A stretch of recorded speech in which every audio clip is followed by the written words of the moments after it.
Coming at you from Scratch Wolf Studio. It's that time again to rage across the internet. It's your very favorite War of the Apocalypse podcast. As always, I'm your host, Porter. Sitting to my left, she is M. It's M, everyone. Hello, hello. Directly across from me, it's not M. It's CJ McCall. Howdy, y'all. And to my right, my faithful co-host, someone who is also not M. It's Daniel Tyson.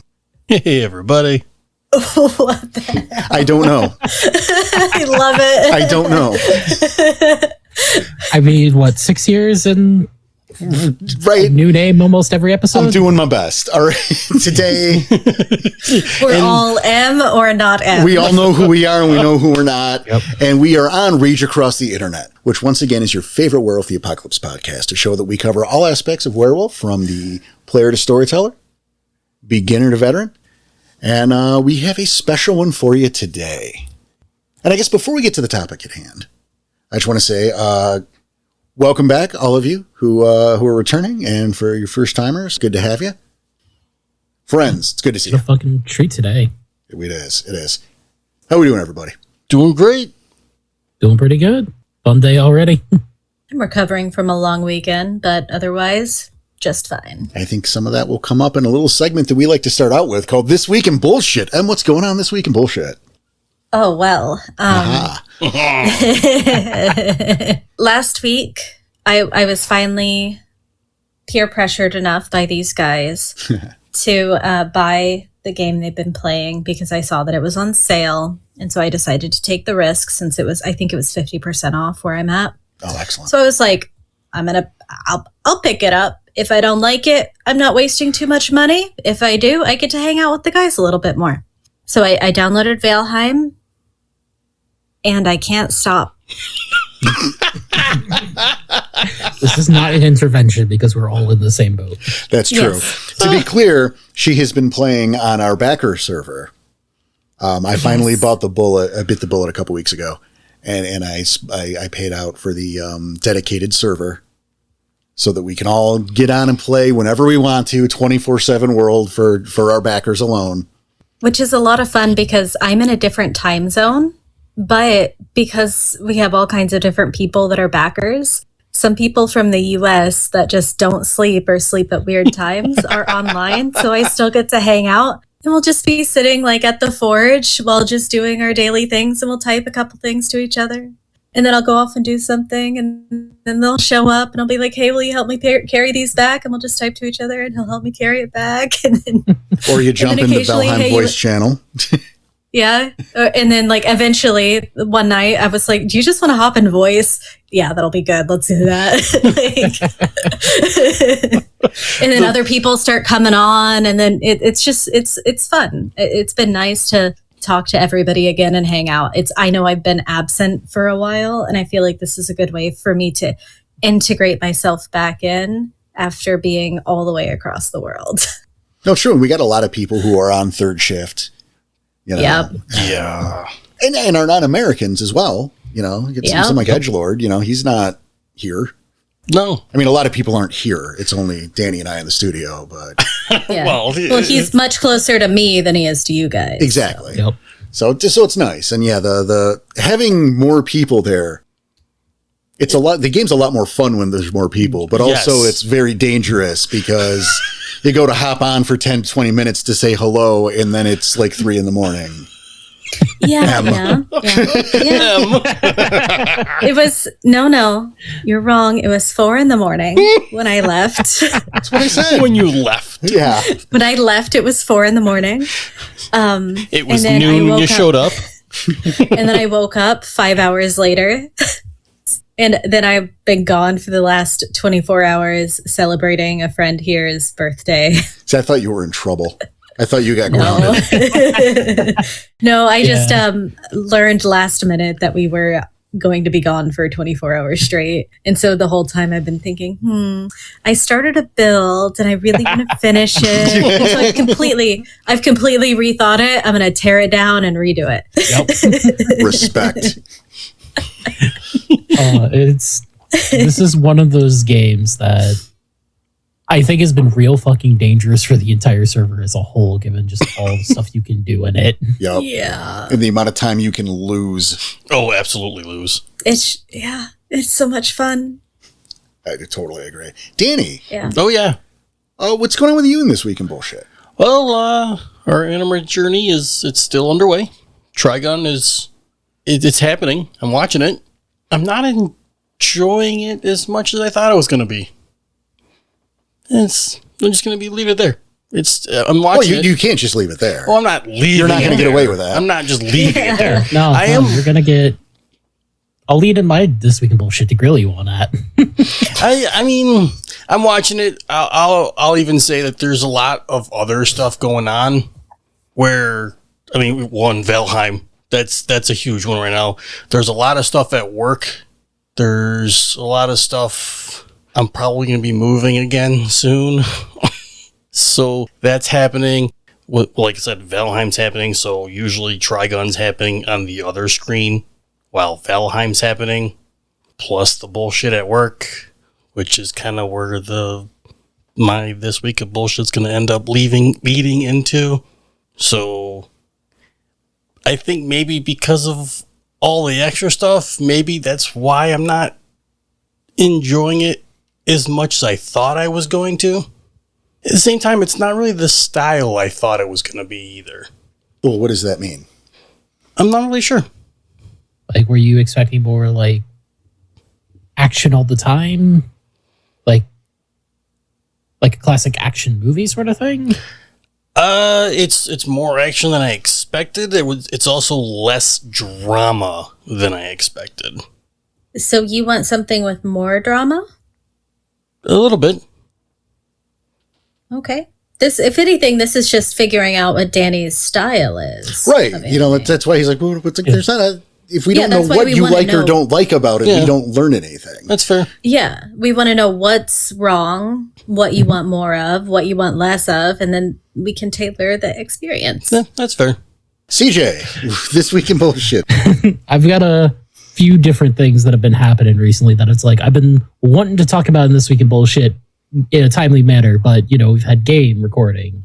Sure. Or we've had days off, so it's just like, God fucking damn, when do we get a This Week of Bullshit? So this feels great to have, despite that melancholy that was just there for a bit there. But to bring it back, I know I mentioned it a couple episodes back of the big statewide BattleTech campaign. Yes. That I'm taking part of. Actually managed to get to do the first mission earlier last month, technically. And a few major highlights from that game came from the fact of the whole big mission was a bunch of pirates who are on our planet and we had to get rid of them. That was essentially it. Make it not worth them being here. I had my main mech that was surprisingly the MVP is a fucking piece of absolute shit that is paper thin armor, but it is fast. That's its only thing. This is a little fast piece of shit that if you so much as look at it wrong, it will die. Like you don't even have to sneeze at it. Just look at it sideways, it will fall over because a hole's just been punched through the armor. And we have a few little side objectives to earn some extra experience for our pilots. One of them being something called a death from above. If your mech has jump jets, you can try and Goomba stomp another mech. This is a fun, epic idea, and there are so many great stories of people who have managed to pull that off. Every single one of them is lying.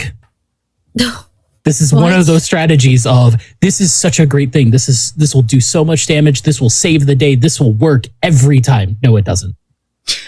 This is that Hail Mary pass that will be so fucking dope if it works. It never works. But you have to try. Because this could be the chance. Yeah. And I did try. My mech survived because you can get shot out of the air before you actually land. Nobody shot at me. So I got to make the attempt and I face planted. Botchfang strikes again. Yep, I did more damage to this mech myself in this one attempt than it took the entire mission, save for one shot. there was another bonus objective called Sucker Punch, which was go up and punch a mech in the face.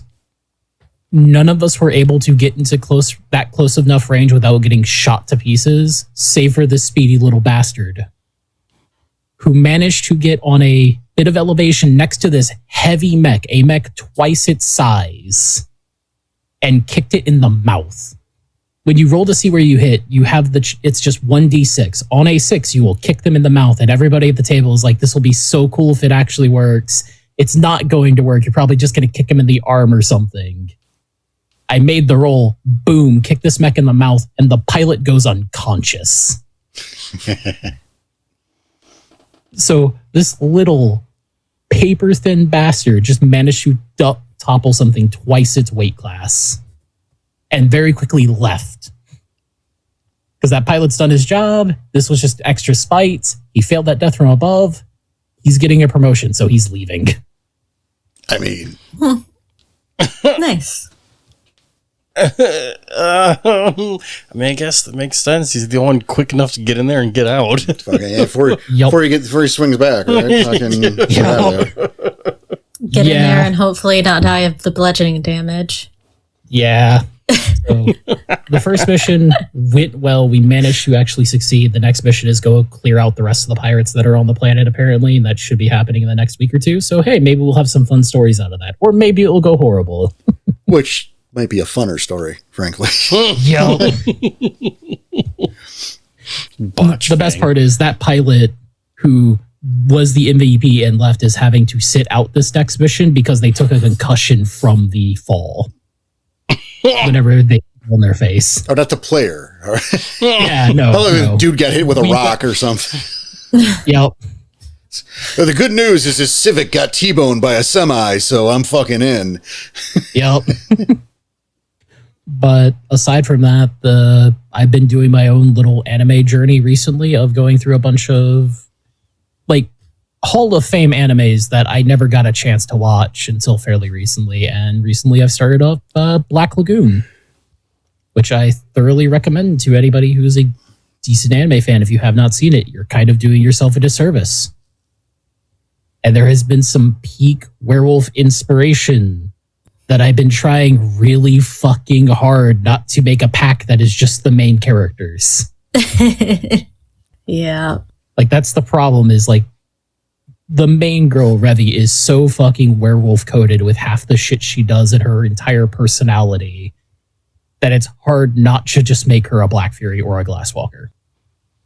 Those are two different tribes, though. But it fits pretty well, and it's one of those things of like, I totally understand seeing the character wanting to make them a Garu, but there is that pitfall there of we're just ripping versus inspiration. It's just that fucking good of a character that I want to take them wholesale, but nope, having to try really fucking hard. Inspirato, though, you can do that. It's not. And it's been working out pretty well, and I think will make for a very interesting first meeting in the game that should have already happened by the time this goes live. Ooh. Fucking calling shots on if the players get to meet this character who is currently just named Cinder. Porter knows why now. Cinder. Okay. But aside from that, that's been my little scattershot this week in bullshit. Yeah, it was a lot. You got anything for us, Porter? Yes, I do. In fact, I got something just from this morning. Time reverse, right? So this is no longer breaking news by the time this airs. Oh, bummer. But it was an hour. The video breaking the news was an hour old when I saw it this morning. Okay. So for those of you who do not know, they were working on a Buffy the Vampire Slayer sequel. It was in development with Hulu. It was called Buffy Return to Sunnydale. And Sarah Michelle Gellar was going to executive produce, and she was also going to reprise her role as Buffy in a reoccurring capacity. Yep. How do you name the show after a character who is reoccurring and not this? Yeah. Yeah. So in a reoccurring capacity. Oh God, that's so frustrating. Right. But the good news is it has been canceled. Thank you.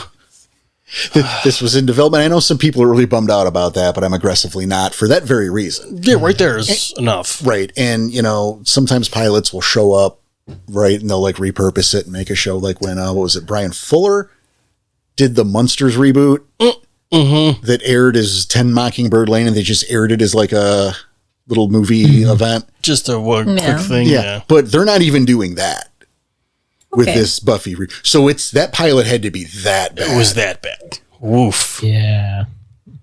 This was the news, is that Buffy will not be tarnished. Thank you. If you're not a fan of the Buffy, you should check out the show, because it was a really good show. It was. So to know it's not going to get peed on is very exciting to me. Michelle Trachtenberg was my first crush. I know that's such a weird thing to say. But that is a weird thing to say. Was it? It wasn't from Buffy, was it? I mean, it was maybe part of it, but like it was like 30 something years ago. It was not 30 years ago. No. It might have been 30 years ago. It might have been 30 years ago. Fuck. Son of a bitch. No, it wasn't. It was not 30 years ago. Well, she was one of my first crushes, yeah. That strikes me as really bizarre, because it feels like you're a late bloomer then. But it's also not, because I'm thinking, what did you fucking hit puberty at 20? That's far too, she's far too old in the Buffy era for you to be your first crush.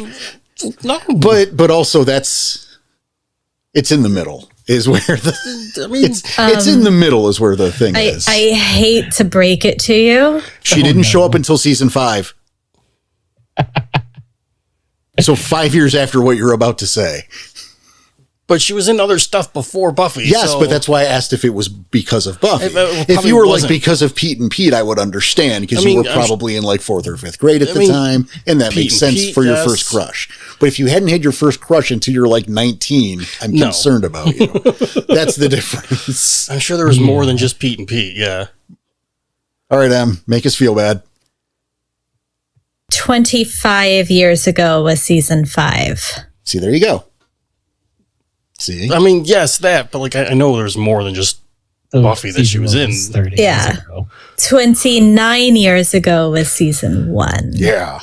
See, it wasn't 30 years ago. So I win, right? Okay, number one, I win because it wasn't 30 years ago, right? Em wins because she kind of gets to actually. Actually, I love to do that. I know. And I lose because Michelle Trachtenberg is dead. Well... And she was never going to in the first place. Actually, in a roundabout way, you win because now you have a chance. All you need is a shovel and a dream. Oh my God. Actually, don't do that. I didn't tell him to do anything. He's just saying there's a chance. You just have to go find the urn. The odds are better now. Yikes. Because surely she had security then. No, I was going to say he won because, he wasn't 20 years old when he had his first crush. He had his first crush at an appropriate time. Yeah. Okay, yeah, fair. Everyone wins, and then CJ had to witness all this, so he's the one who lost, really.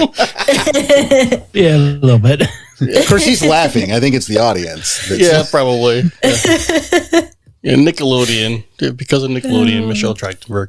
Yeah, she was known as something or other on The Adventures of Pete and Pete. Mm-hmm. Great show with a surprising deep bench of guest stars. Alice Cooper was in that motherfucker. I forgot about that one. But that's This Week in Bullshit. Yeah. And we have an interesting show for you guys today. Might be a little exciting. Less, right? Might be a little less structured than usual too, and that's going to tell you something. Holy shit! Yeah. So, for years, we have run as part of our backer rewards a series called the Postmortem series, and in that series, I mean, you guys have heard the first 4 Into the Breach. You've heard it twice. Point of fact. Yeah. Longtime listeners, you've heard it twice. You heard it with 2 whole different casts in 2 different formats. And so, what those are was it was me going over the games that originally, Danny had played. And then once those had finished, we went over the games I did in the Virginia years. And it was really the saga of 2 separate packs and us breaking down how those stories went, talking about how they, the whole spiel. And, you can still get those on our Ko-Fi, which, by the way, a quick announcement on that. We are running a sale. Hey. If, I almost forgot to mention it. Nice. We have a 10% off sale going on now until the 5th of May, I believe. Nice. This airs on the 7th of April, runs to the 5th of May, so the first week of next month. 10% off any of the postmortem bundles. Good stuff. Yep. We'll have the discount code. Yeah, in the episode description. We can throw that in there. Right, yeah. So, we're running that sale 10% off from, from now through the month of April until the first week of May, because, it's the first week of April. So, make that the full month. Sweet. So that will be the end of the postmortem series in April. So this is a chance if you want to catch up, but of course we still have to, we have a new thing, right? We need something else since we've closed that door. Let's open a window and, Jump out of it. Especially if Michelle Tractionbird's going to show up. We're definitely going to want to. It's probably going to stink. Exactly. This, however, won't. We are unveiling what we are tentatively calling the Chronicle Chronicles. It's such a ridiculous name, but I love saying it so hard. Fucking Let's find out if we get a new name or if the Chronicle Chronicles works. Right, it might change. The idea here is now we are going to, and we talked about this before, but here it is.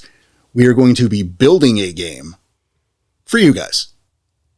We're kind of doing it for you. No, a little bit, yeah. But also something that's we want to do is have you guys who are participating, those backers out there, can send in prompts for us to help tweak to your particular needs. And so what we're doing today is a little bit of a proof of concept, a pilot, an episode 0, if you will, to where we're going to build up. Which is ironic, speaking of your dystopian bullshit earlier, mentioning a pilot. Ooh, that's true. Hopefully it'll be better than the Buffy reboot pilot. Well, guaranteed, because it doesn't exist anymore. That's a perfectly fair point. Who wins? We all win. We'll see. But so this is what we're going to do today, is the pilot episode of the Chronicle Chronicles. We're going to put together a little one-off, maybe a 2-off for you. Just doing the feud. We have not planned this at all. We're just going to riff and make that happen. Yeah. And if you like what you hear, you can join us on Ko-Fi and get an entire Chronicle as we make it. Cue the ad. Da-na-na-na-na. Run that beautiful bean footage. Hey, CJ. Knock, knock. Who's there? Rage Across the Internet. Rage Across the Internet who? Rage Across the Internet, who for the last 5 years has provided the very best in Werewolf the Apocalypse related entertainment. And did you know? They have a Ko-Fi. Really? A place where they can give rewards for throwing them a couple extra bucks? Absolutely. A place where our listeners can support and get those rewards. Do you know, at the lower tier, they have things like a monthly backer night, as well as a game team. Well, fucking damn, that sounds amazing. What do they got for the higher end? Oh, man.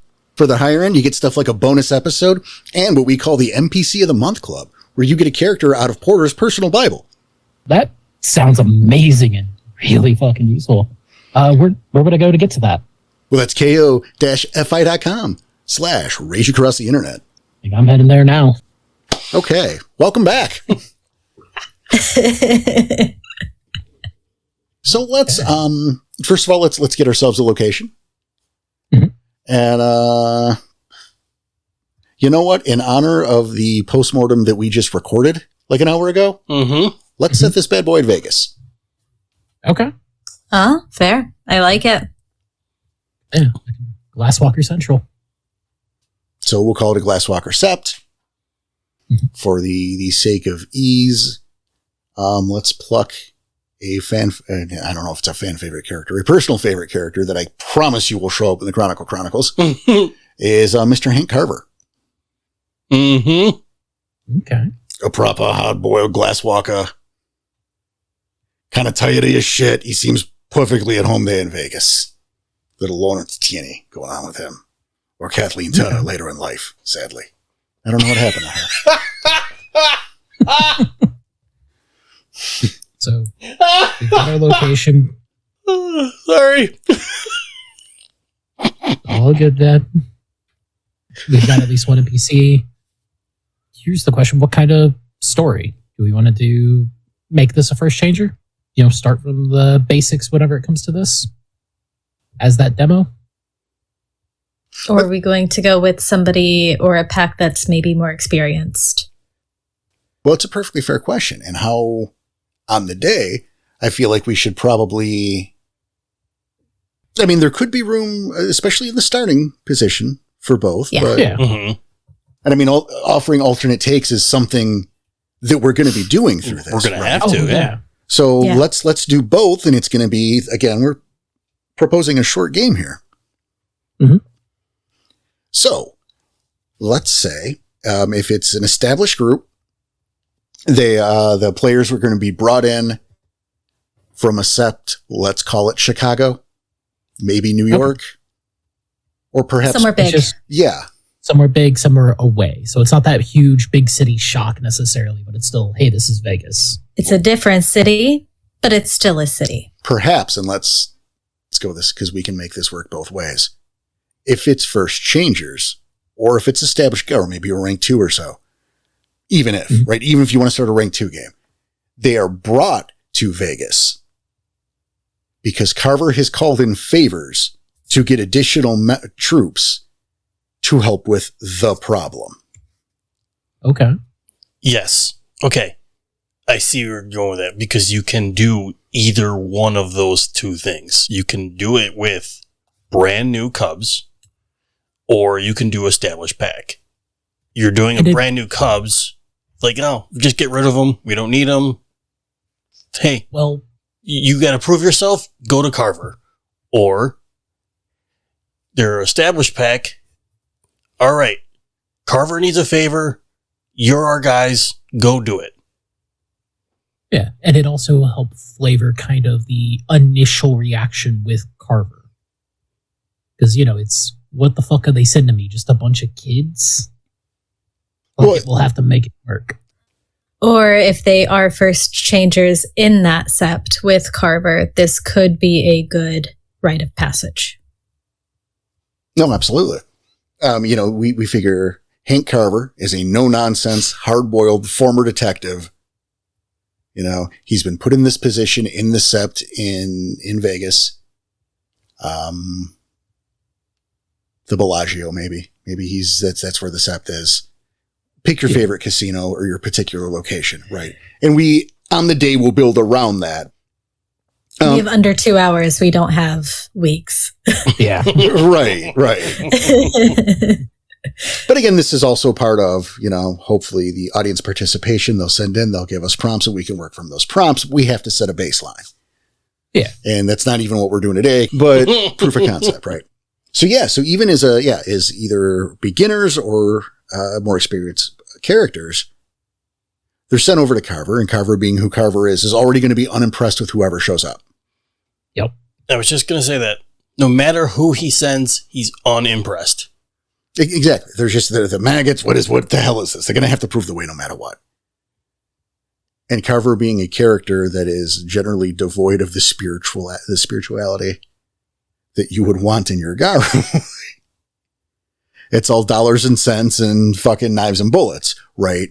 Yep. So there's a real meritocracy going on here, that even your Cubs will be treated properly or even well if they do good work. And that's all that matters to this guy. This gives you a boisterous figurehead for this sept to build your NPCs around. Mm-hmm. Now the question becomes, I suppose you start with a vampire-related threat. Makes sense, And being a big city. Yeah, and this is where I had an idea, because I remember seeing something not too long ago of the fact that there are little, fucking settlements and, homeless camps in the storm drains under Vegas. A lot of times people who go broke and have nowhere to go afterwards, they end up down there. So we could work with a vampire down there. We now got a fresh supply of minions and whatever, and plenty of places for this bastard to hide. Some Nosferatu. Okay. Let's expand on that. I like the idea of a Nosferatu as a big bad. Yep. Perhaps, this is me asking, perhaps there is a network of ghouls. Absolutely, there would be. Yep, that he is working with. Here's the other problem. This is why this is a concern. Because, of course, there is a Glasswalker population here in the city, and there's a lot to do. But you know what else there is? There is a Bonar population in the city, and they have kinfolk that run down there. And those kinfolk are going missing. And normally Carver wouldn't give a shit. But the leader of the Bonars in the area, let's call him the Ragabash Runs with Scissors. Yep. Super generic. It's a low-hanging fruit, but fuck it. For now, we can rename him as we need to. Yeah. Him and Runs with Scissors have a thing. Either they have a past where they're old buddies from back in the day, or simply we need the Bonars and their muscle. And if we don't help them, they're going to withdraw their support. Yeah, and this is something that you as a storyteller using this can flavor it that way. What kind of style do you want to take this? Is it, are they old buddies? Do they have that past? Does Carver just owe him a favor because he did a thing one time? Yeah. And that thing better be a pretty useful fucking thing. Yep. Because Carver pulling favors to get your players there in the first place. So he's pulling favors to repay favors, right? So this has to be pretty good. So this is where we begin, right? Either Cubs who are thrown into this, right? Because this is what I got. Or him pulling favors to call specialists in, higher rank Garu. This becomes the fucking meat of the story. This becomes where we begin. Mm-hmm. I like it. And we already have some points that we can even latch onto this more of how much information does Carver have about the actual threat? Because it could just be Bonar kinfolk are going missing. And maybe that's what he's sending the Cubs to go check on. Because he owes them a favor. I've got a bunch of Cubs. Go look around these areas that kinfolk normally tend to be. See what you can scrounge up.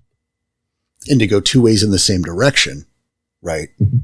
If these are the more experienced, the vets, just for, right? It's Runs with Scissors needs a thing, and I need a thing from him. So here's the deal. Go meet with him and get the information you need because you work for me now. I'm loaning you out.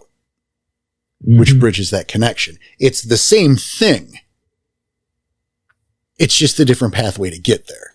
To facilitate, you're nobody, do what you're told. Mm-hmm.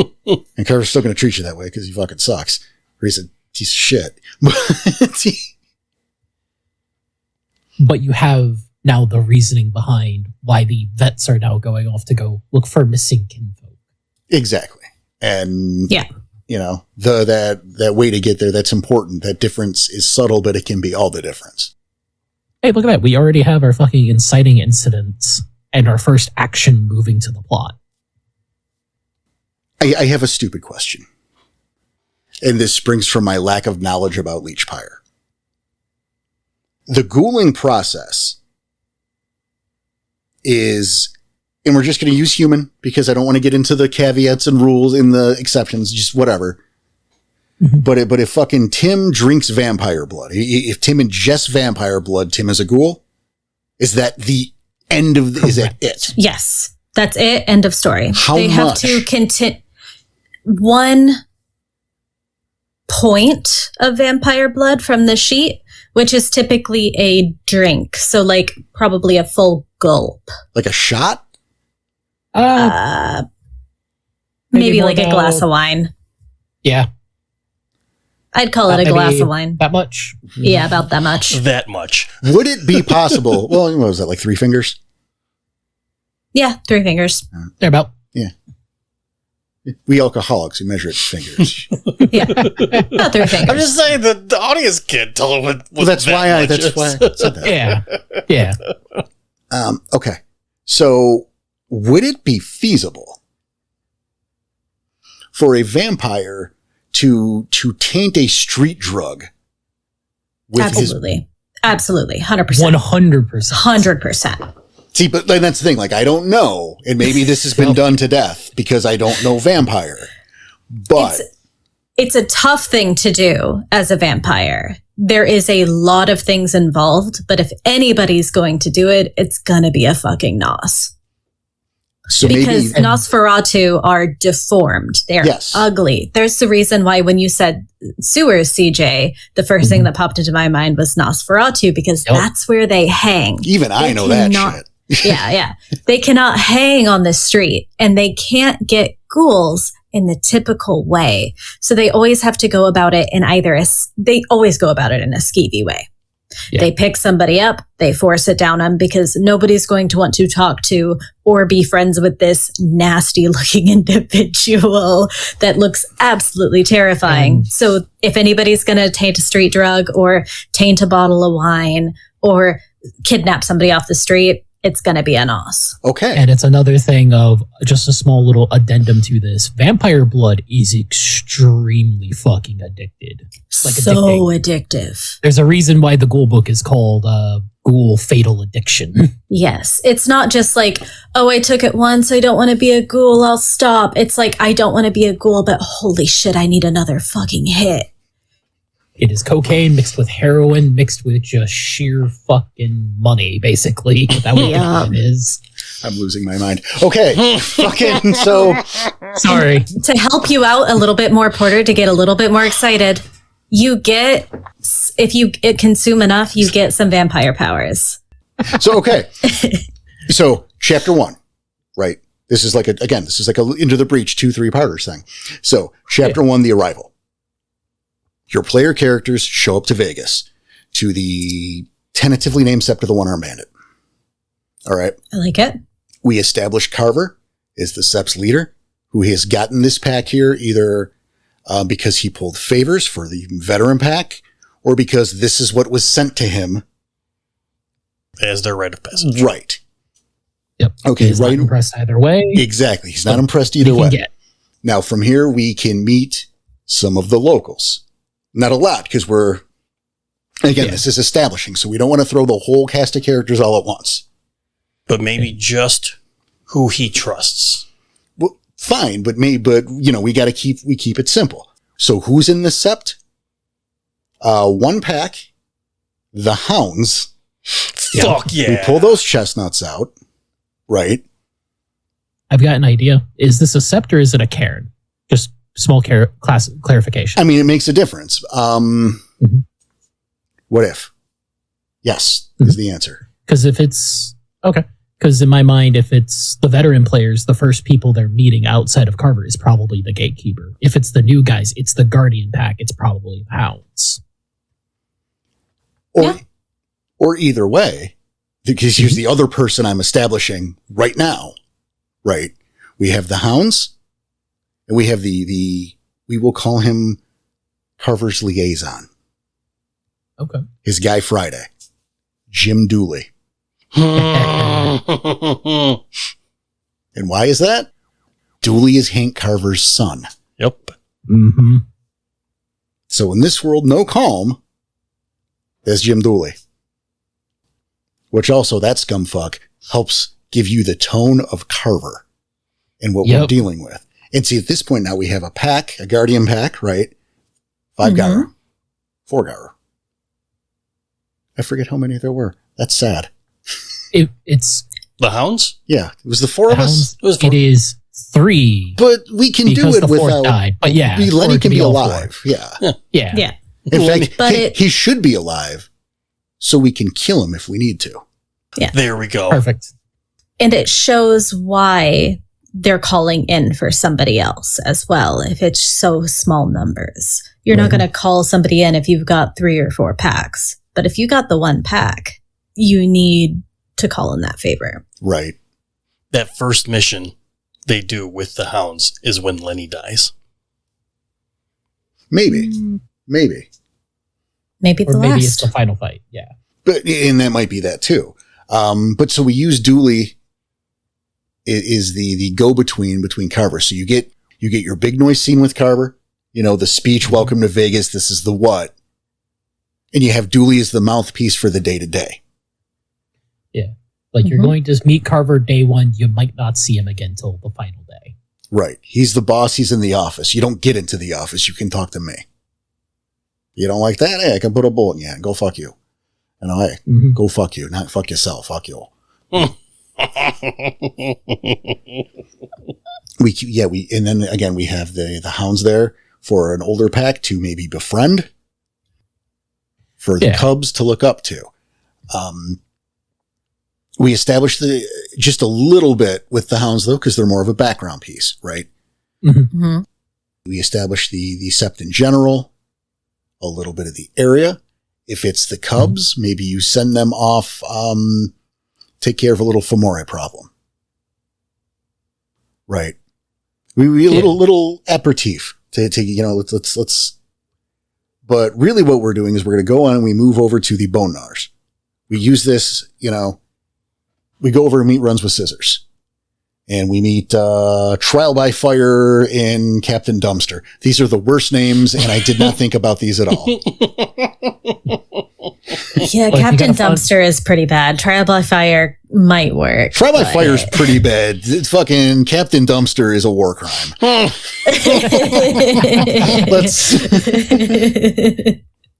Let's be real on that. Let's not forgive this. That's very sweet of you to cut me some slack. Did not deserve it. I try to look for the positive. It was very nice. But so right, so yeah, I think we established that way, right? And then we focus into because we have to establish the bone gnars. Yes, we have to. The kinfolk are going missing. Why do we care? Carver doesn't care. No. So we need the players to care. So we make Runs with Scissors. We have to change that name, but it doesn't matter right now. Knives Out. We make Knives Out a likable fucking character, right? He invites them in. They have a meal together. He's very welcoming to the city, shows them a good time. Warm and inviting and not a pushover and not a scumbag. Yeah. Complete opposite of Carver. Kind of the complete opposite. Yes, kind of the complete opposite of Carver. Maybe even introduces them to his family. Like, fuck it. Hey, and that could be part of the reason why he finally broke down and went to Carver for help. He called in his favor from Carver. Because, hey, here you go. You get to meet my family. Now I need your help getting my son or finding my son. Give him that deeper connection to why am I calling in this favor from Carver? And why can't your own people do it? I would love to. But our Guardian pack was taken out 2 weeks ago by... Doesn't matter. Yeah. Doesn't matter. XYZ. Yeah. Right. Maybe it's the Nosferatu. Probably isn't. Maybe it's... Doesn't matter, though. Does not matter. Maybe they're in hot water with the Glasswalkers right now because of some clash, so he can't have his people move into their territory potentially. Could be a valid... Or they just haven't come back yet. Also a possibility. The bottom line is he doesn't have the manpower or ability to do this himself. He needs your help. And I love that. I love that his son is and I think he's the kinfolk that really broke the camel's back. This was the straw. Yep. We can it was just a couple homeless at first. Right. Rat was getting a little agitated because some of his children are going missing. Wasn't a big deal. Right. Where did Cricket go? Well, Cricket went missing because he does that from time to time. Whenever. Exactly. Okay. Lisa's gone now. Well, she did just break up with Jimmy, and that was kind of. Where'd Jimmy go? He gives a shit. That guy's an asshole. But Kevin, that guy's an asshole, but it's getting suspicious. My son Kevin is now gone. Yeah. Waldo. Yeah. Waldo where's Waldo? Where is my son Waldo? 1 happens. Yeah. 2 is coincidence. 3 is concerning. 4 is a problem. Well, we shouldn't get to 4, but yeah. But there's a lot of homeless. There's maybe a lot of kinfolk. Some that are in the know. A lot that aren't, and the ones that aren't, whatever. The ones that are, it's getting concerning. Now it's my son. Fuck you. We have 4 people in the set. We can't go looking after everybody who goes missing. Right. And especially from the Glasswalker side, these are just homeless. And I would go so far as to pad the cast and maybe not in the first story per se. No. Too much at one time. Well, you don't know what I'm going to say. What am I going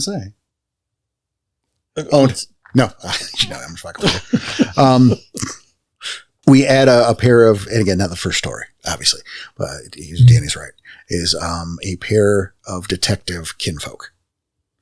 Glasswalker kinfolk who work for the PD, which is a useful tool to have in the first place. So we can introduce them later, right? As a, and even sneak them in just incidentally. Like if they get into trouble, you know, oops, the paperwork disappeared. So these guys have to be free to go. Courtesy, you know, cockroach says hello, you know, kind of thing. Yeah. But says hello, or you get in your first fight with a ghoul. It's out in the open. A cop car comes rolling up after you've thrown a guy through a window.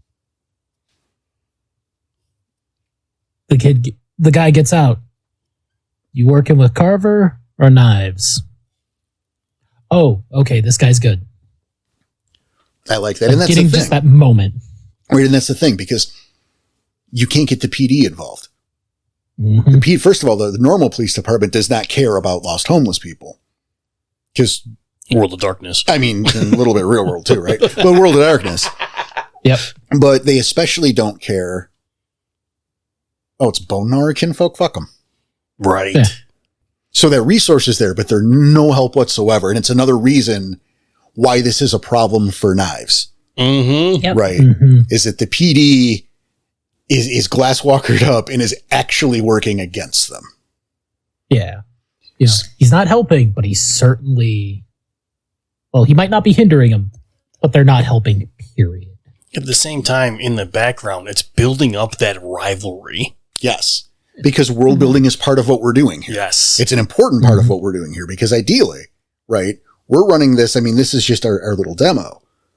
Yeah. But on the day, we're making a chronicle out of this. Yeah. And maybe Chronicle 2 is in the same setting with those same characters. Who knows? So world building is super important. And now we're helping you that we're easing into it. So yeah, we were building up that rivalry and that issue. With this being Knives' son, though, rather than just any other Bonar kinfolk, it's the son of somebody who has changed. So there's a higher likelihood that this kid might have a first change. More of a reason for Carver to want to help, or like be a little inclined to maybe lend a hand, pull a favor. I got to keep the relation up. Yeah, I want to keep it personal. Whether it's personal between the two of them, like they go back, or, you know, there's a personal stake in this for Carver. Yeah. Because, I mean, he's Dooley's dad. There's very much a fuck you quality to this guy, right? Yeah. Hey, maybe Knives is the reason why Dooley's still around. Could be. And made it to his first change. It's a little sentimental, but it could be. Maybe he saved his life at some point in time. Maybe Carver isn't the big dog in this cairn, but he is a Sept officer. Okay. With plans for the future. This is where, if we were doing this as a chronicle, and this idea might be recycled, what up? Who knows? Because we don't know where that's going, right? Because I don't think this scenario is going to be, but what if he has designs on taking power and needs Knives for his planned coup, which would come up like maybe as the chronicle ender. Okay.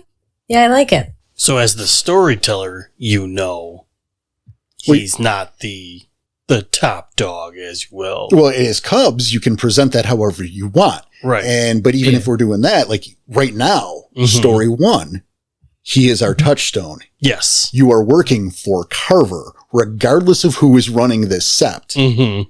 You're working for Carver. Yes. Carver's the reason you are here. Carver is the reason why you're doing this job. Right. And as a brief little Into the Breach style couple 2-parter, you don't need to go beyond that. Right. So it's like, you know, we get this pilot done, it gets picked up for series. Now we can introduce the rest of the Sept members and the leader of the Sept, and we can talk about the totem and the spiritual. We can do all that. But right now, Carter's the top of the pyramid as far as we know it. I mean, this works. Carver. Sorry. Yeah, and Carver wants you to help find the kinfolk that are going missing from the Nards. Because he needs to keep Knives happy. And on his side. Yep. All part of the plan. It tracks, right? I mean, are we... Being a I little see bit it. of a scumbag, And yes, it's- it tracks. And it's even more so of why, he's calling in these big fucking favors to get an entire pack here. Right. I don't got the people to spare. They don't got the people to spare. I'm going to call in this favor so that I've got you in my corner still. Well, and it's air gapped, right? Because now he's calling in people with no affiliation to the sept, so he doesn't have to worry about fucking loyalties. Yeah. Yep. It's a job. They're going to do it. Yep. Hey, there might be a glasswalker in this pack, but he ain't a local. He got no connection. Exactly. He doesn't have the ties. Nars in this pack. Great. I'm gonna hammer that up. Yeah, he'll take whoever he can get, right? No biggie. But they're not here. They're not in this sept, so yeah, they don't have any loyalty to the current order. Mm-hmm. This is not going to be a conflict of interest. Beautiful. Yeah. So we go over, we meet Knives. We establish some stuff about Knives. We establish he's a bit of a family man. He's one of the good guys, right? Maybe a bit older. Yeah. Okay. Yeah. Like Bit older. maybe his son is because I want to say he's not a changer. No. I want to say his son's maybe 25, 26 or something. So we know he's too old to be a Garu. Yeah. All But right. now, hey, his son has a kid. Maybe. Who knows? But there's still that Yeah. the family being the big part. Exactly. And let's do that. Let's do that. He has a wife who is pregnant. So there's hope. Oh, okay. Perhaps you even get to meet her like briefly. She stops by. I'm into it. Yeah, I'm into it.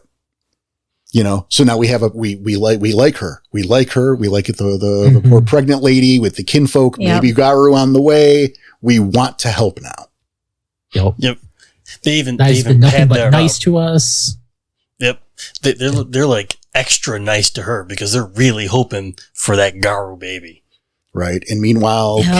Kevin is now currently the son's name. No, we're sticking with Waldo. Waldo. Okay. Right. Because where's Waldo? Right. So we're looking for Waldo. And that's You can name him what you want, but we're going to call him Waldo. exactly. You're free to change names, of course. You're free to whatever. But so Waldo's missing. So, okay. Our first story, the big conflict, we do our establishing location 1. We do our establishing location 2. Right. The conflict becomes, this is where he was last seen, down in the sewer network. Yep. And we fight. I'm a sucker for this, and maybe I'm half expecting this to be vetoed. Gould alligator. Alligators in the sewers, y'all. Fucking, I'm expecting this to be vetoed.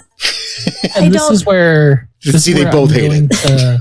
No, this is where I'm going to ask the clarification. Are we going like properly into the sewers, or just the massive like storm drain network? I'm Because there is that. I'm Two levels. yeah, I'm interchanging those. Okay. So Okay. I guess the top layer of the storm drain network, Yeah. that's a question mark. But Emma's Yeah. so ready to shoot this down. Actually, I could be wrong, but I don't think there's alligators in LA. Sorry, not LA, but Vegas. There can be. How about, well, if not alligators, a pair of Gould coyotes? In the sewers? Sewers Yeah, is with Absolutely, boats? yeah. You can ghoul animals, so. No, I know you can ghoul animals. I'm questioning Oh yeah, fucking dogs in the Things- sewer. Well, Nosferatu, one of their things is talking to animals. So you could Yeah. definitely be like, ghoul a coyote, give them some blood in their water that they're lapping up, and then, hey, follow me. And they could go right down into that sewer. Like, also it's the what the fuck? Yeah. I'm going to trust you guys on this, right? But in my mind, that seems so counterintuitive. I have Because, like- absolutely played a Nosferatu before with a gaggle of ghouled rats. So But rats are native to sewers. They're native to sewers. That is, the sewers are rat territory. I don't see coyotes wandering into a storm drain and go, ooh, shit water. That's what I want to drink. This is where I belong. I acquiesce. Don't get me wrong. We're doing That's it. fair. But But it's it a just- Gould animal. right. But the process to get them Gould in the first place that's where it's fine. And I'm with you. We're doing it. Yeah. But if yes. you really want the alligator, I don't the need the Nosferatu alligator. okay, I was going to say the Nosferatu could have some connections and have ordered an alligator to be delivered. Could have stole it from the zoo. Stole it from the fucking zoo. But no, what that comes from is the urban legend of baby alligators being flushed down the toilet. That's where that comes from. Yeah, that's what I was going to say. I mean, that's straight out of Storyteller Handbook 1. I like it. Oh, true. Then let's go with that. But we could do both. Fuck it. You can have multiple. Yeah. The guy was getting in trouble for having exotic animals. He flushed it down the toilet so he wouldn't get caught. Or maybe one from like a casino's enclosure that they use to advertise has gone missing. Could be. I mean, I was literally thinking the baby alligator put in the toilet and flushed down and ends up in the sewer, which may not be reality, but we are also talking about a game where we're playing werewolves and we can fucking get some leeway here. I like the idea of one day through the pipes, just a little baby alligator plops down and it's just like, what is this? It's a fucking I'm keeping it.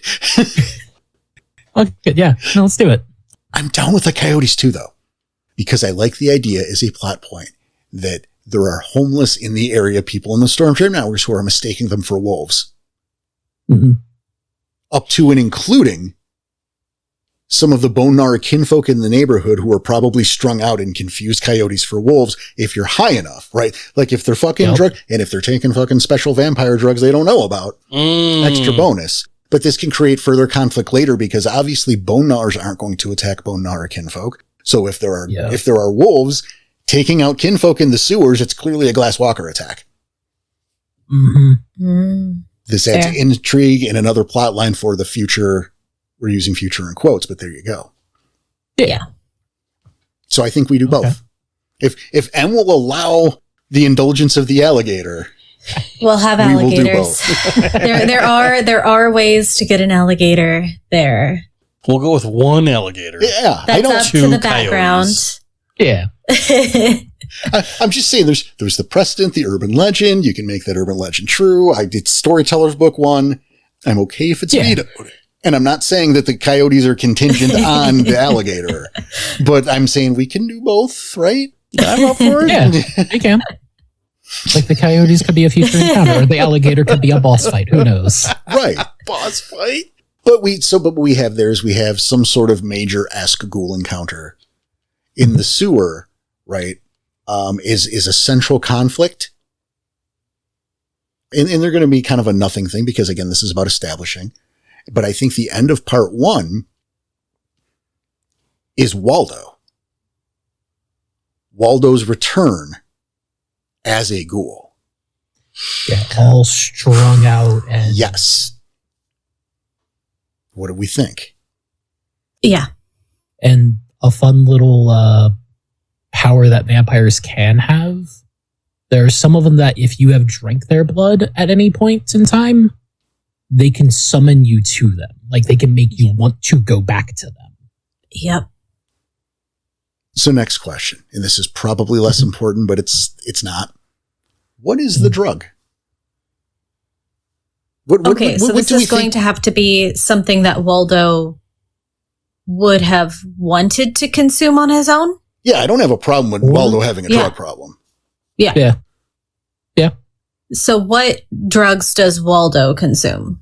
Well, whatever drugs we need him to consume, really. So what's going to be best for doing this if the Nosferatu is sending out tainted drugs to the populace to build his ghoul network? Cocaine. Like, in my mind, it should be something cheap and ruin your life in style. Like, it can't be cocaine.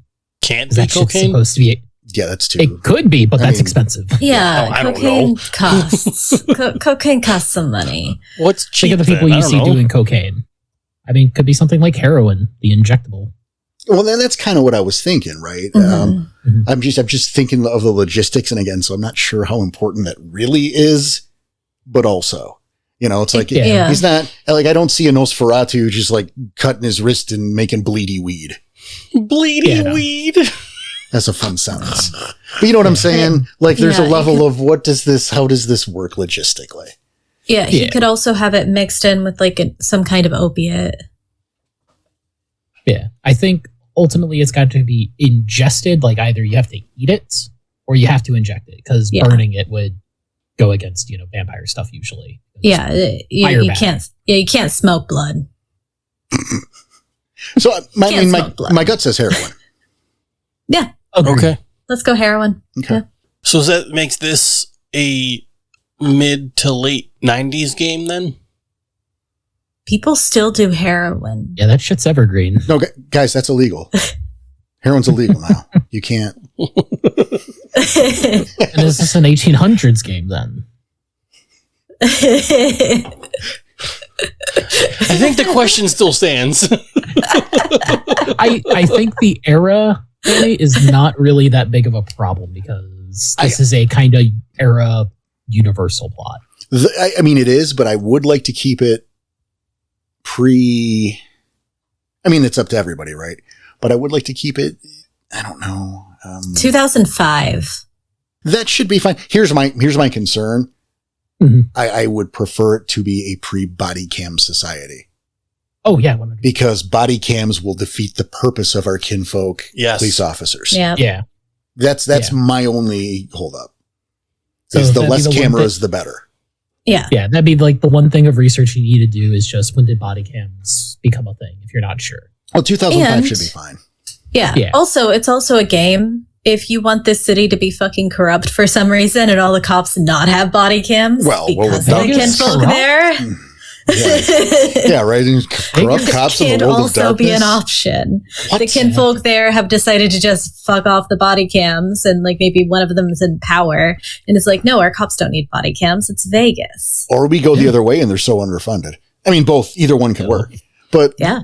again, that was my only concern in terms of era, is the level of technology that makes being a Garu in that city untenable Okay. Yeah. and fucks with the police connection, because I think that idea of having some kinfolk cops on the Garu take, whether they're kinfolk or not, maybe they're just on the take, working for the Glass Walkers, not realizing they're working for the Glass Walkers. That also makes sense. But the idea of some kinfolk police officers at your disposal in Vegas seems like a really good angle to me. Oh, big time. Agreed. Yeah, I like it. But yeah, pre-body cams or body cams aren't a big thing here, and you got the grainy ass security camera footage. But so we kind of have our first part there, right? Yeah. Yeah. Like, I can imagine it's the case of like you're sniffing around a couple like abandoned homeless camps leading up to finding Waldo until you get to one where people are just running high and screaming from the thing tearing shit apart. Into your alligator, your coyotes, whatever. And that's where the fight happens. You find Waldo shortly after. No. Okay. What if instead you start with the scene last, that whole avenue, because of the sewer / underworld aesthetic of thing. Scent is not going to be very helpful. Nope. Because everything smells like a nightmare, right? Yup. Urine and feces. Perfect. That's what I got last quarter. Awesome. So you start there, and it's not the alligators yet. It's not the coyotes. It's a couple random homeless people who are addicted. Yeah. Who are attacking because, right? And in the aftermath of taking out these particular ghoul junkies, we find Waldo asleep in a cardboard box with the fucking needle in his arm. Yo. Maybe even he is ODing. Cut to black. So chapter 2, we resuscitate him, we bring him home. He's so fucking out of it, he's not going to be any help. So chapter 2 becomes the detective work, if you will. Trying to find out where was he? What is he on? Where did he get it? Who does he hang out with? Go talk to his friends. Where was he last seen? Where does he get his drugs? Go talk to the dealer. We follow that trail, and maybe we end that with the gator or someone higher. I mean, obviously. Please. Yeah. I like the idea that the dealer is a ghoul, but he's not a junkie ghoul. He is a straight lace ghoul. Yeah, no product for I'm him. in this for the money. Never get high. I'm in this for the money. The boss says this. The boss has contingencies for if somebody finds him. Go to this place. Go down this storm drain. Go through this door. That'll take you to who you need to see. leads to the gator pit. Oh, shit. Perfect. We walked right into a trap. We make the gator bit. That's maybe, is it the central conflict of chapter 2? I think so. Yeah. Like, that's the big climactic central conflict. Because it's not just gators, it's Gould gators. These are gators on steroids. Right. And they've been probably eating very well with people who need to disappear. They are just one. Or do we hold it for part 3 and we go back to these coyotes? I like that. We use the coyotes kind of as a red herring that maybe it's not the drug, maybe it's these glass walkers running off with the kin all along. So we end up chasing the coyotes. Hey, I get my drugs in this building at this part of town. Don't hurt me. Please. I'm just do this for the money. Faking, obviously. Sends them into a trap where there are like Gould coyotes or something going on where they get attacked in a different building. Yep. And above ground. Yeah. And I'll say this in case the players have something like Truth of Gaia or in case they catch him on his bullshit. Because the school's leading them to a trap. Mm-hmm. If they choose to follow him, I think the ghoul is heading back to, if not the Nosferatu himself, to where the Nosferatu normally is. So there is that case of like, hey, do the players kind of skip the coyote encounter by doing the quote-unquote smart thing of let's follow the dealer to wherever he runs off to? Because clearly he's going to go report to somebody. Perhaps it's not directly to the Nos. Perhaps this Nos is obviously creating a network. Yeah. So it's the person below the Nos that this dealer is going to. The person making the drug. The person taking his blood and mixing it with the drugs. Giving it out. What have you. And this person is probably armed. This person could also have like a small militia of individuals with them. What if that person in between, that missing layer, is Zippers, a Bonar who has fallen or is well in the process. He's not a black spiral, but he's a Bonar supply himself. Well on the way down. Right, maybe that too. Yeah, maybe he's on that supply as well. He's doing this. Maybe he's crazy and he thinks he's going to get A-bombed as a reward. That's insane, but maybe that. Maybe he's just fallen and it's just fuck it. Maybe this is how he's going to have control over the Bonar underground and take the Glasswalker stuff too. Maybe he's pulling some shit, right? I'm not sure that he's just fucking crazy. Could be and thinks all this. But what if we do that, right? And then so through the course of chapter 2, we learn that it's Zippers and Jimmy the Nos working together. We confront Zippers and he escapes. Mm-hmm. Yes, because don't take him out right away. Right. He's fucking crazy. Like he's not gonna fight to the death. He's gonna get the fuck out of there so he can live another day. Right. And so maybe that's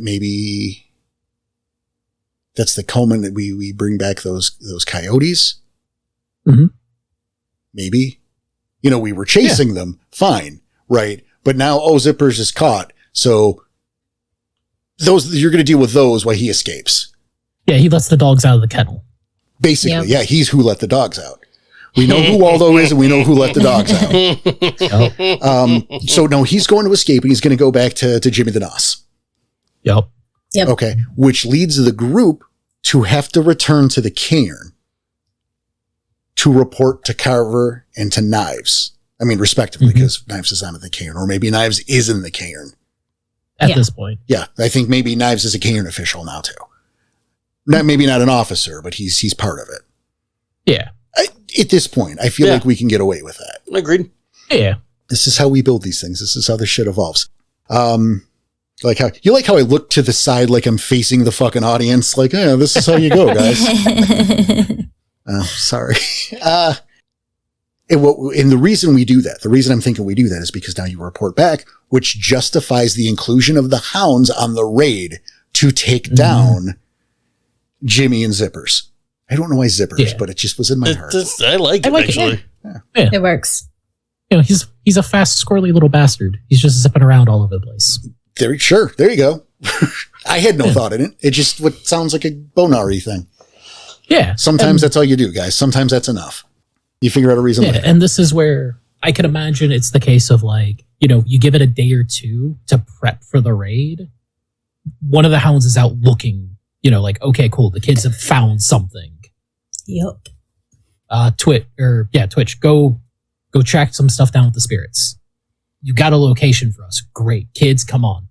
We're going on a field trip. And the fun thing we can do there, right, is if this were a continuing thing, as we assume it is right. Yeah. You get a little more interaction, and then the two packs, the player characters and the Hounds run off to what they have established, what they believe to be the Nosferatu's lair, where traps have been set, where they will have to go through the gauntlet of the said gator or gators, right, to get to our quote final boss, which is going to be the Nosferatu and Zippers. In which case, this is where Lenny dies. Yeah. Yep. Ideally taking a bullet for one of the pack. Probably. Exactly, because now this makes the players feel indebted to the Hounds. They have to make up for the life that they fucked up, and this guy died because they fucked up, probably. Yeah. However that situation goes.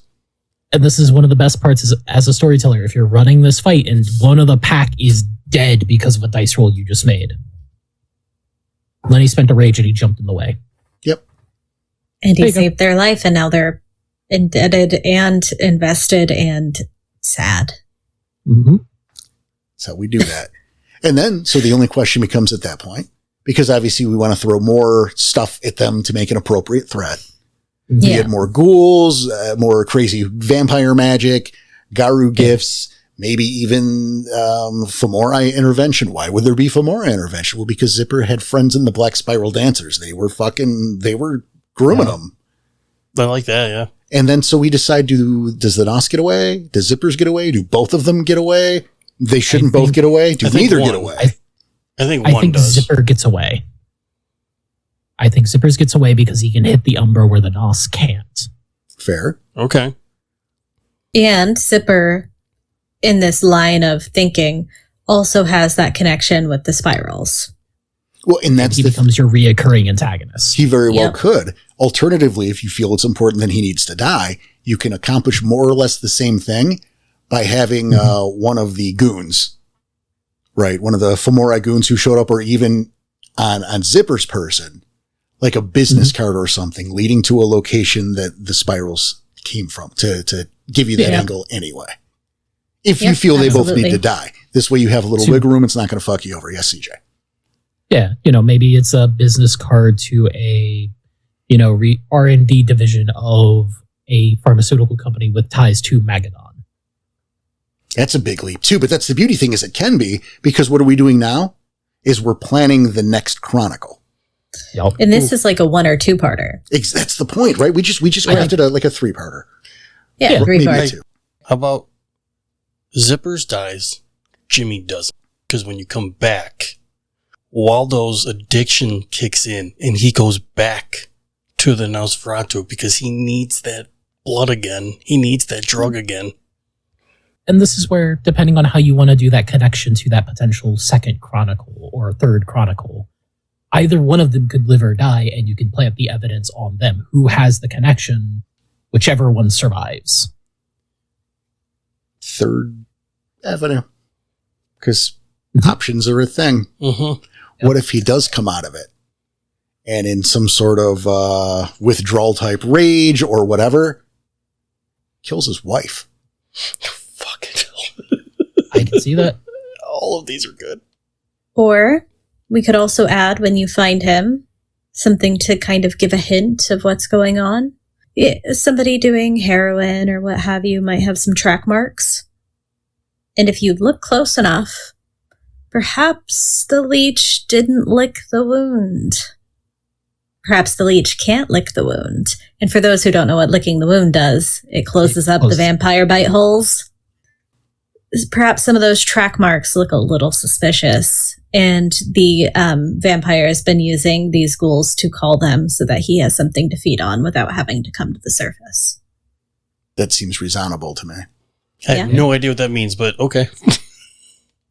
I had no idea what licking the wound was. Yeah, so vampires, bite, and it leaves the bite marks. Sure. Canonically, in the worlds of darkness, they can lick the wound, literally. And it heals. And it heals the wound. It heals the bite marks. Yeah. So if they don't do it, they can just keep reusing. Okay. Or it shows up as something weird, because Nosferatu can have, like, needle teeth. Yep. Huh. That I didn't know, but the forms. Oh, they're fun. Yeah, they can be real deformed. They can have just like all sharp teeth, like gross, like nasty. Or they monsters. could look they could kind of look like Killer Croc themselves, just his heroin addicted cousin. Yep.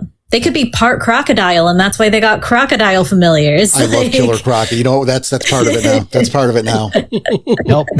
In fact, we all knew we were going. In fact, Jimmy the Nos, his name's Waylon now. Waylon? It's in honor of Killer Croc. Yeah, and I will say, to kind of break this down so far and do that little recap, session 1 or chapter 1, it's the meeting with Carver. Yeah. Establishing, hey, you're here for a job. You meet up with Dooley, who probably drops you off at Knives' place. His job's done. Yep. Or you meet up with the Hounds and they take you over there, or one of them takes you there. Either way, it doesn't matter. It just depends if you're veteran or Cubs. Ultimately, you go meet with Knives. You have a wonderful time meeting Knives, meeting his daughter-in-law, getting probably a nice his wife. meal. Yeah.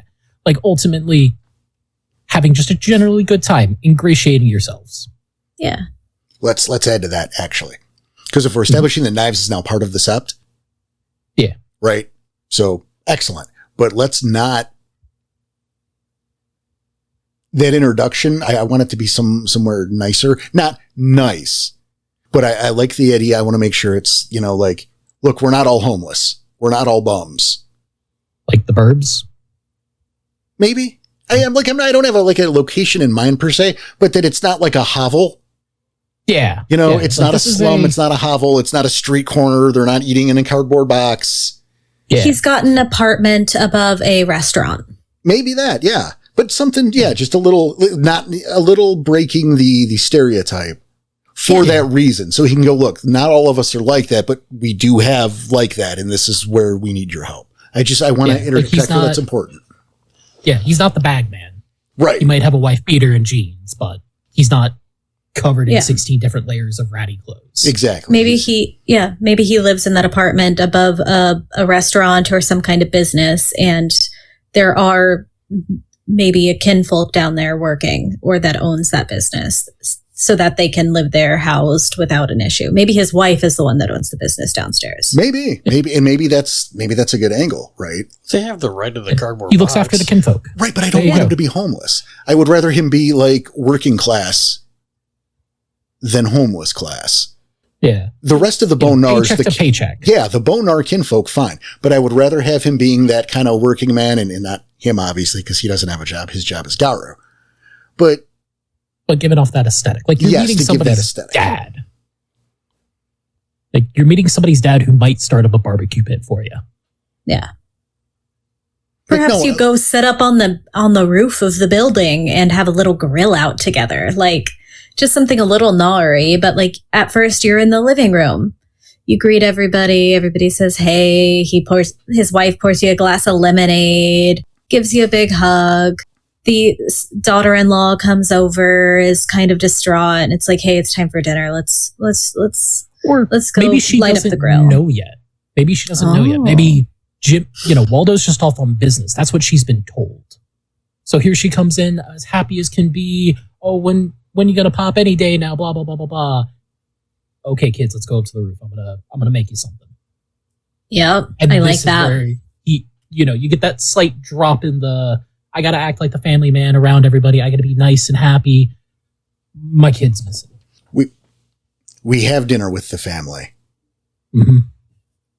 Everything you just said, right? But we have dinner with the family, and then we go up to the roof because Donna won't let me smoke inside. Yep. Come with me to the roof. I'll show you the view. That's where they talk business. Yes, I like that. Nice little pretense for the work to be done. Yep. Mm-hmm. A little excuse to get away. Mm-hmm. It's exactly what you said, just with that.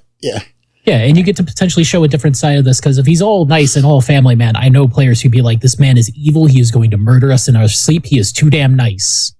And then he goes up to the roof and the facade breaks. He stops kind of smiling. Well, he's still like friendly, but like he's not like smiling, happy, go lucky. He's like, you get the concern. Got a problem.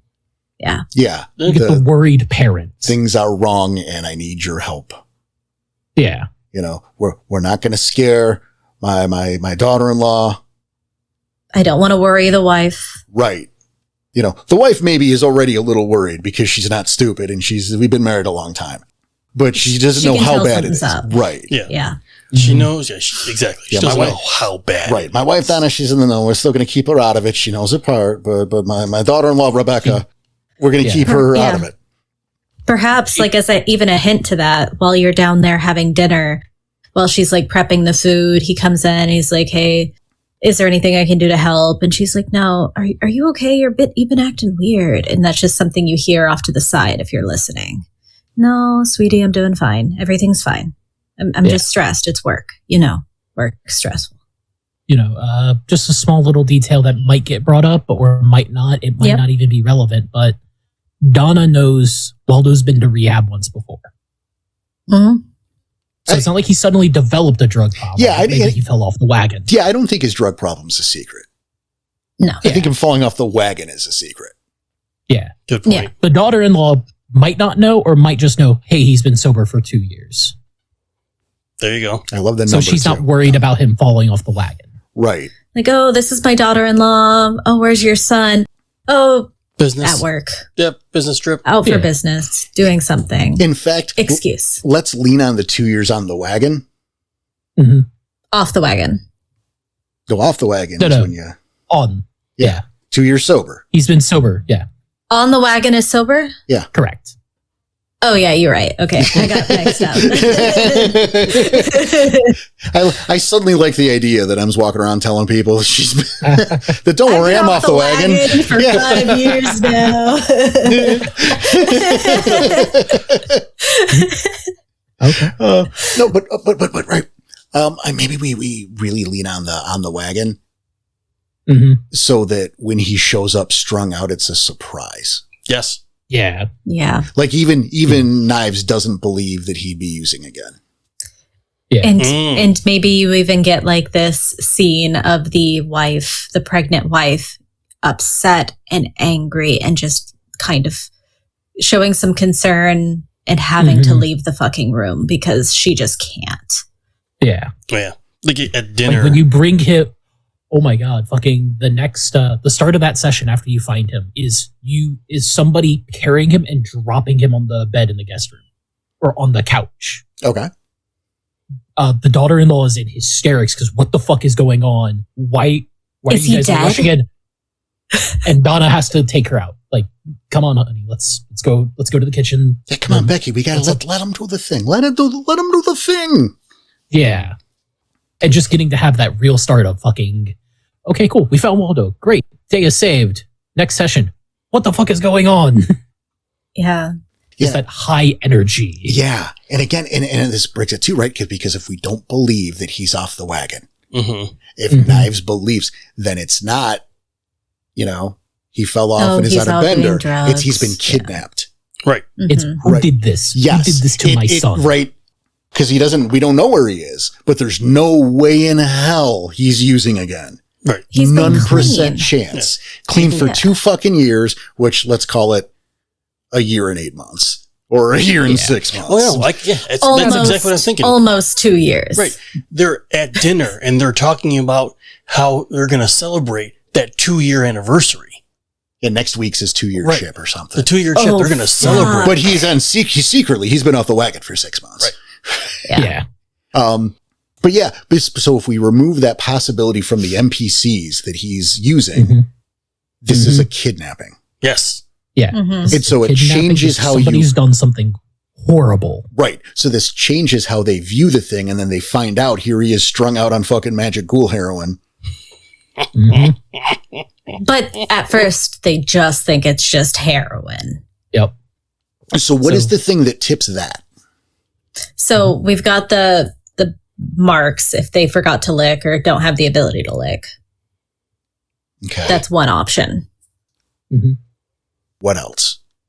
I'd like to give more options for people. Yeah. So another option is like the next day his demeanor could change. Maybe he has gotten a little bit stronger or some kind of idea playing up with that summoning things that vampires can do, because we don't know he's a ghoul. Yeah. He is a ghoul. Vampires can summon ghouls to him. One of the Glasswalker kinfolk is dropping Waldo off back at the apartment because he found him wandering down the middle of Main Street, and Waldo doesn't even know why he was there. Like, he wasn't strung out or anything. He wasn't high during this. He's just like, are you actually using again? Is what the family might start thinking. So but, he's gone missing again, but to be dropped off shortly after. But that's the thing. At the end of chapter 1, you find him with the needle in his arm in the cardboard. Yeah. So he's using. You're bringing him back. Oh, look, nothing suspicious here. He just fell off the wagon. And then maybe, then he gets called by. Yeah. And that's how we find out. Yeah, he gets called by, he's in the guest room. You guys are at the house with him because everyone's concerned. You're invested in this family. They offer you guys to stay there, like on the couch. They've got an air-up mattress. You guys can sleep here. We've got food. You guys can stay here as long as you'd like. And then in the middle of the night, he wakes up. One of the pack is woken up when he zombie walks over them. I was going to say he's going to weaken to Bernie's too through the living room. Or he's unlocking the door and it's a little bit loud. One of them wakes up and he's sneaking out. Do they follow him or do they stop him? If they follow him, they go to a second location, something happens. If they stop him and question of what's happening, I've got somewhere to be. I've got a meeting. I don't know. I've got to go. I can't say. No, I got to go. And then, this would be another route for them to run into the dealer. Yep. Run into the dealer. And that leads to the dealer, which will lead to Zippers and Jimmy? The dealer. Waylon. Yeah. Yep. The dealer could even just be drawing blood to give to the Nosferatu. I like that because it's an extra layer of security at that point. And really the important part is it doesn't lead directly to our vampire to skip our second part. But it's creepy and weird. Yeah. And it's that weird payment of cash isn't being exchanged for these drugs. It's blood. Why do they need blood? Yep. So let's go back because I think we're doing good here, but I'm looking at, Yeah. Let's go to recap that because I think we've nailed this here. I think we've got the 3 parts. Again, so let's go back. So like you were saying, CJ, part 1, we introduce Carver. We bring him to location. Yep. Right. The pack, we introduce Carver. We introduce Dooley. Brief with the Hounds. Shifting over to Knives, we do the family thing, the dinner, rooftop conversation about what the real problem is. They start looking for last known locations or even popular drug haunts or whatever, are attacked by some junkies. We're using quotes there. We find the son. We find Waldo. Yep. Session 2 or just chapter 2. Yep. Bring him home. Families in hysterics.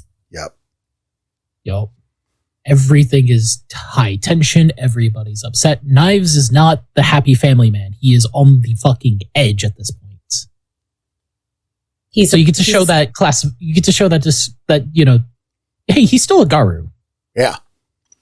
The rage is actually showing a little bit right now. Yeah. Maybe he's going up to the roof a lot to take a cigarette or 5. Or dragging one of the pack up there. Yep. To tell him what happened. Yep. And then maybe he goes off on his own a little bit, which removes him from the story a little. Right. But this is another reason why you guys need to stay here tonight. Yeah. look after Donna and Becky. Yeah, the wife is like, hey, Knives left. Could you guys please stay? I don't feel comfortable in this house. I don't know if I can take care of him. I would like an extra hand. Will you please stay? I can make you guys breakfast in the morning. Yeah. Like, Yeah. You should like Donna by now. Yeah. yeah.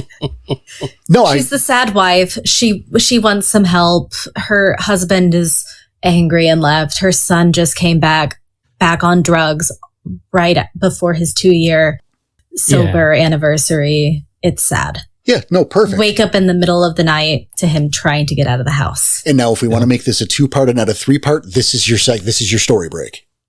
Yep. Yeah. Just to be clear, if you want to do it 2 instead of 3, that's your story break instead of when you find him. And then so we continue to part 3. Or the end of part 2. Right, however you want to. Yeah. In which, so from that part on, we continue to follow him. Mm-hmm. We get to the dealer. Get to the dealer. You either interrogate the dealer and he feeds you the lie. You go find the coyotes. And this is where I'd imagine, if you fall for the bullshit, you go find the coyotes. Maybe you follow the tracks back from where they got out, from their kennel. And this is how you end up at Zipper anyway. Or if you don't fall for his bullshit and you follow him or get him to give it up, you end up at the lab. Or we'll call it the kennel still, I think. Where Zipper is doing his thing. Okay. Either way, we're leading to Zipper. Yeah. Zipper is the endpoint. Here's 2 potential options in case your players in case they zig or zag. Right. Yeah. He can teleport between them. Fuck it. he's whatever one they go to. Yeah. Mm-hmm. So when the son is trying to leave the house, you can either follow him to location where you see him exchanging his blood for drugs, or you stop him, question him enough that he tells you where he's going. You're able to let something slip. Or let something slip, yeah. And so somebody either stays with him, you guys, whatever. You get to the location, interrogate the drug dealer, whether or not the deal goes down. Yeah. Yeah, from the drug dealer, whether or not you fall for the bullshit, you'll end up in the next location. All roads lead to Zipper. What is Zipper doing? I think actively working on the next batch. Like, all this is where I could imagine like a cross between lab equipment and a moonshining still. All right. So he's the chemist. Neat. Yeah. Okay. He's the chemist and he's got the wolves or the coyotes.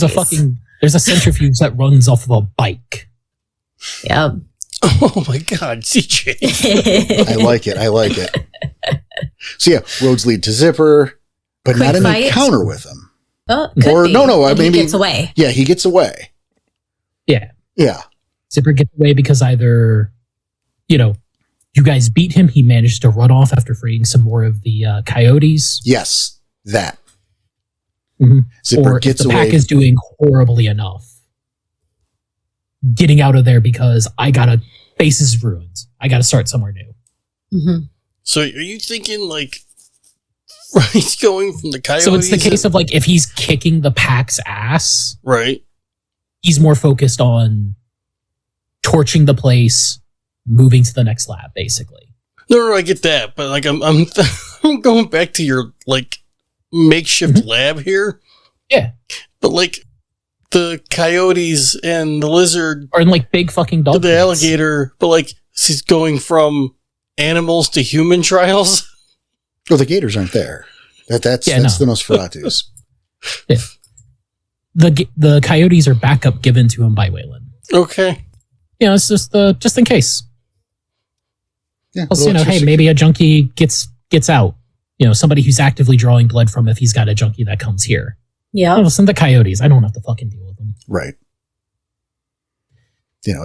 Maybe one of them has like a collar that has messages that he sends to Wayland because don't want to meet face to face. Could do it that way. Really, they're less important in functionality as to more have an extra something to fight. That's fair. Yeah. Right. Like they're not characters. Something to distract the pack. Which again, he gets away leads us to part 3, where part 3, or the back half of part 2, however you're doing this, is you return to the fucking Sept and you report to Carver. Yep. Infuriated. One of the Hounds. Carver sends the Hounds along with the pack, the players, to fucking put an end to this. We track Zipper back to the Nosferatu's lair because that's where we are now. He's fallen back to here. We're concerned. They got away. They've fucking ratted out. We need to come up with a plan or whatever. Boom. The Garu crash. Yeah. You go back to the site of the fight, find out where he went through because you're above ground. You find out where he went through your Garu sensibilities of smell or tracking. Yeah. Find a sewer grate and go down. Yep, go through his lair. It's a tunnel that leads up to like a couple storage units that have had the walls knocked down to make this lab. Yep. Perfect. Right. We find that lab. We further the trail. We get some traps. We fight the Gators as a fucking guard to the main fight. The main event happens. There's some Fomori, right? There's some Fomori who drop in party crash as well. Who will have the fucking Lenny goes down. Lenny dies in the fight. The Fomori or Zipper himself, if you choose to kill him, will have the lead-ins for whatever is next on the Chronicle, whatever comes next. But good guys win at a little bit of a cost. And then as our quote post-credit scene, Waldo 86 is his wife in an attempt to return to Master. Or something to that effect. Yeah. The lead-in for chapter. You're going back to Knives' place. Knives is taking you back like, hey, Donna's going to make us dinner. Yeah. She's been working with Becky all day. Little celebration, homemade lasagna. It's to die for. Yup. And Becky went to go wake up Waldo. Open the door and here is Waldo fucking madman. Trying to get out like a trapped rat. Becky ends up dead. Yep. Or she's already dead. Yep. They come home and Donna and Becky are dead and Waldo's gone. But that's fucking end scene to taste at that point. Mm-hmm. Yep. How bleak do we want to go? What do we want to set up for next time? If you don't want to go so dark and you want to keep the wife and the mother as characters, perhaps you come back, the place is like madly wrecked, and those two, the mom had to take the daughter-in-law to the hospital because something's wrong with the baby. Could do that. You could even, there's nothing stopping you from going full on happy ending. Yeah. If this is your one and done, fucking happy ending. Waldo's still asleep. Maybe he's a ghoul. Maybe he's not. But we don't have to address that because the game's over. Yeah. Exactly. If you keep him locked up long enough, the blood's going to get out of his system. He's going to withdraw for a while, but send him back to rehab. Yeah. But I like that, though. Yeah, the good guys win, but at a bit of a cost. Well, that should always be how it is. Right. But here we go, though. And we've got you two characters who are NPCs that you currently already have out there for the NPC of the month. You might have easily them. Find us talk about it. Yeah. Characters we've talked got the about. Hounds. Yeah, we've got the Hounds who we made. Right. That you can reference back to. And then we got Knives. Make Knives to taste. He's ultimately a good guy. We kind of built them for you right there. And the fact, like you're saying, you guys are backers, so you probably, and if not, there's that sale. For you backers, rather. I forgot we're airing this one for everybody. So, but we've talked Carver before. We've talked about Dooley before. These characters have been brought up. And there's always the guild, the bundles out there with, so many characters. Yeah. They've appeared is the point. But see, here you go. Over the course you can talk to us for ideas. Exactly. You hit up some in the Discord. But here we go, though, right? We just, in the last of, I'm looking at the time here, but in the last, hour and 20 or so that we've actually been talking about this, have built you a 2 to 3 story arc to get started. That could very easily become multiple chronicles. Right. And we did it. What did we do? We gave a couple alternate avenues for events or, the way you want to take the story. And this is the kind of thing that the Chronicle Chronicles is going to do. It was fun. Right. When we go live with it, it's going to be, much like this, I think, maybe some tweaks as we go, but we'll be taking your suggestions. Right. So, we can help tailor it to you. And the goal will be a long-term game that you could do for years, theoretically, I guess, depending on how long we're doing this. Right. Holy shit, that's a lot. it's ideally, it's an evergreen thing. maybe we do a couple Chronicles and start over again and do a new scenario. Maybe we do continuation off this. Right? We might. Who knows? But I think that is hopefully a good proof of concept. I enjoyed it. How about you guys? Yeah. And I think those recaps are definitely something we're going to need to do quite often whenever we're doing this. Absolutely. I think it should definitely end with the recap. There's those fucking bullet points right there for you. Yes, we are not making a book game. We're not telling you everything. We're giving you enough to make this your own, but at the same time, we've done probably about 50%, if not 60% of the work. I'd say more 70, 80, but I'm okay with that because what we're doing is we're making our game. Yeah. And then ideally, our listeners are sending us word, they're emailing in with their prompts and their suggestions so we can help them tailor it to theirs. Right. Or maybe you have a different idea for what that dealer should do, or maybe a different antagonist altogether. And I will say for those of you, and I will say for those of you who will contact us, that hit us about what happens next, not what you would have done different that we said. Right. Yeah. Because we can't go back and undo it. Yeah. We got to be going forward. Oh yeah. Yes, and like his name's already Waldo. Fucking yes. Like CJ said, yes, and yeah. Oh, Yes, I'd love to hear the feedback if people run these.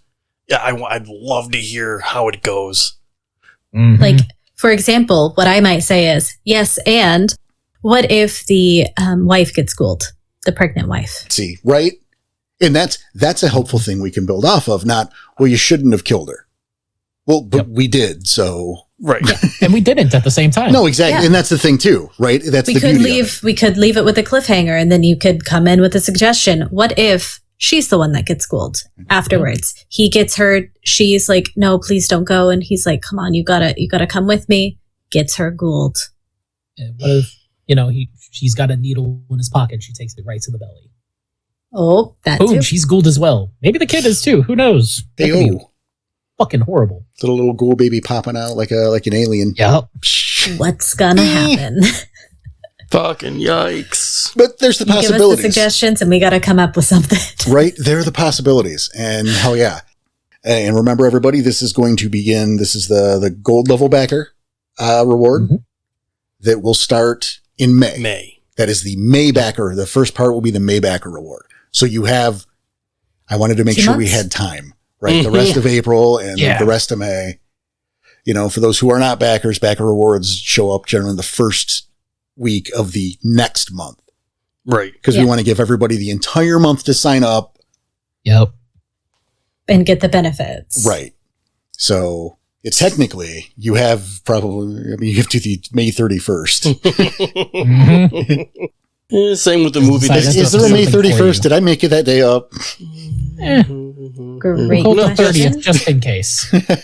Yeah, we'll call it May 30th just in case. May 30th? Wait. Yes. Yeah, May 31st. May 31st. I did it. Hey. I did it. I know how many days there are in a month. At least 28.